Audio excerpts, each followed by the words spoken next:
কারিমের মধ্যে একটি আয়াতে আছে, সে আয়াতটা পড়িয়া প্রত্যেক নামাজের পর গেঞ্জি জামার বুতাম খুলে অনেকে বুকের মধ্যে ফু দেন। সেই আয়াতটাকে কি আয়াত বলা হয় কন্ত?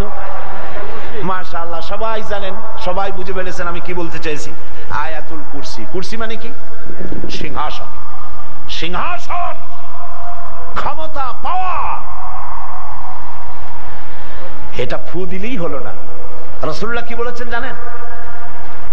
আল্লাহর নবী বলেছেন, প্রত্যেক ফরজ নামাজ পড়ে একবার করে আয়াতুল কুরসি যদি কেউ তেলাওয়াত করে, কিয়ামতের দিন আল্লাহ রাব্বুল আলামিন তাকে জান্নাত দান করে দিবেন।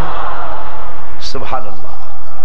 এইবার মনে হয় কিছু লোক খুশি হয়েছে, বাড়ি যাই বলতে পারবেন সারা জীবনের মতো ওয়াজটা শুনে আসছি, আর না শুনলে হবে।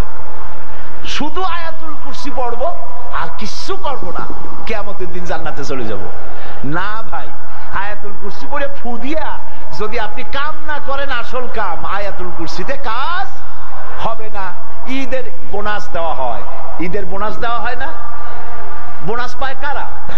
যারা শ্রমিক, যারা এমপ্লয়, তারাই বোনাস পায়।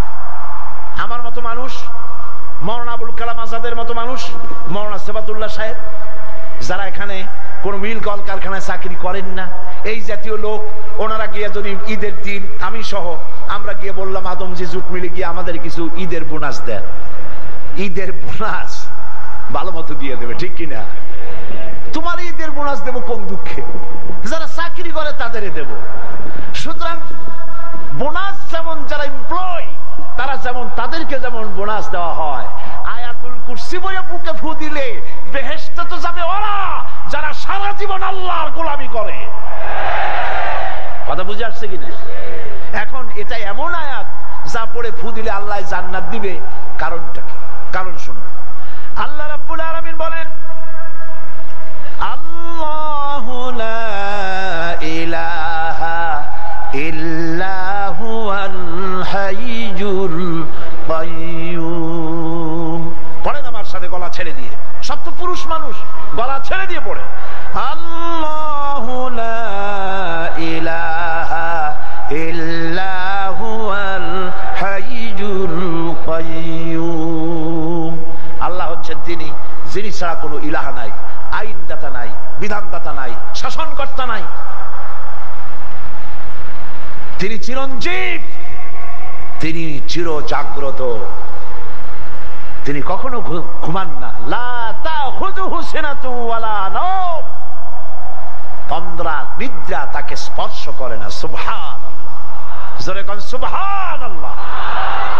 তার কোনো ক্লান্তি নাই, ক্লান্তি, শান্তি, অবসাদ, তন্দ্রা আসা, জিমটি আসা। লা তাখুযুহু সিনাতুন ওয়ালা নাওম। ঘুমে তন্দ্রায় তাকে ক্লান্ত করে না, কখনো তিনি ঘুমান না। তিনি তো আমাদের মতো নন, তিনি কোন সৃষ্টির মতো নন। লাইসা কামিসলিহি শাই, আর সমকক্ষ কেউ নাই। ওই যে সেদিন পড়েছিলাম, আল্লাহ পাক ছোট্ট সূরার ভিতরে তার কথা এভাবে ব্যক্ত করেছেন, কুল হুয়াল্লাহু আহাদ। পড়েন সবাই, কুল হুয়াল্লাহু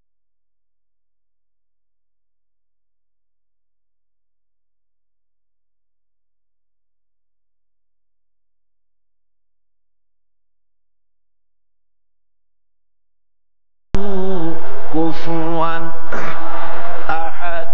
আল্লাহ রাব্বুল আলামিন বলেন, নবী আপনি বলুন, আল্লাহ এক এবং একক, তিনি নিরঙ্কুশ, তিনি কারো মুখাপেক্ষী নন, তিনি কাউকে জন্ম দেন নাই, তাকে